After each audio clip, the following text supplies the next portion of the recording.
Hello and welcome to World Watch on Oweleke TV. I am Antonia Nwokolo.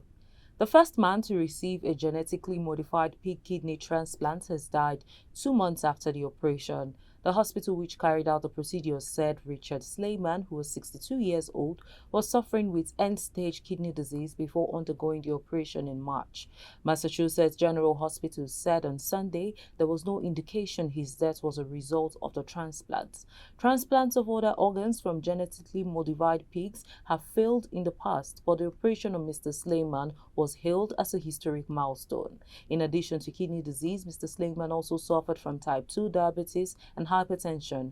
In 2018, he had a human kidney transplant, but it began to fail after 5 years. Following his pig kidney transplant on 16th March, his doctors confirmed he no longer needed dialysis after the new organ was said to be functioning well. MGH said it was deeply saddened at his sudden death and offered condolences to his family.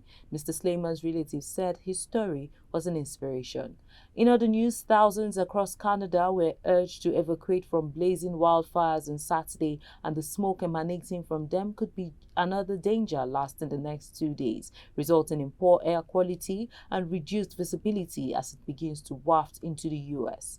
Approximately 3,200 residents in northeastern British Columbia were under an evacuation order on Saturday afternoon as the Parker Lake fire raged on in the area, spanning more than 4,000 acres. Meanwhile, evacuation alerts were in place for parts of Alberta as the MWF 017 wildfires spread to nearly 5,000 acres. Smoke from the infernos had caused Environment Canada to issue a special air quality statement that extends from British Columbia to Ontario.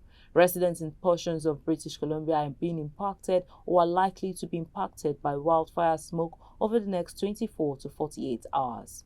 Meanwhile, Israel has told tens of thousands more Palestinians to leave Rafah as it intensifies military operations in southern Gaza. Israel has said it will proceed with planned operations in Rafah despite the U.S. and other allies warning that a ground offensive could lead to mass civilian casualties and a humanitarian crisis. On Saturday, U.S. President Joe Biden said a ceasefire in Gaza was possible as soon as the next day if Hamas released its hostages. Israel says 128 people taken hostage by Hamas on October 7th are unaccounted for, 36 of whom are presumed dead.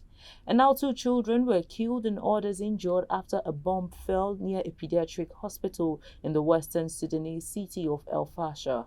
Clashes have recently intensified in the battle for control of the city. It is the last major urban center in the Darfur region that remains in the hands of the army, and it has been fighting the paramilitary rapid support forces for more than a year in a civil war that has killed thousands and forced millions from their homes. The army has managed to hold on to El Fasher, but tension has been mounting from the RSF.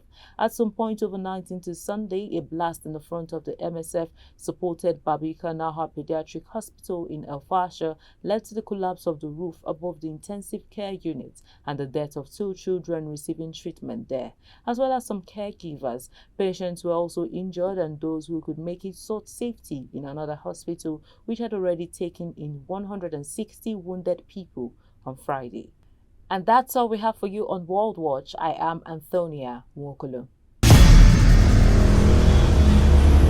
Follow us on our social media handles at Oweleke TV.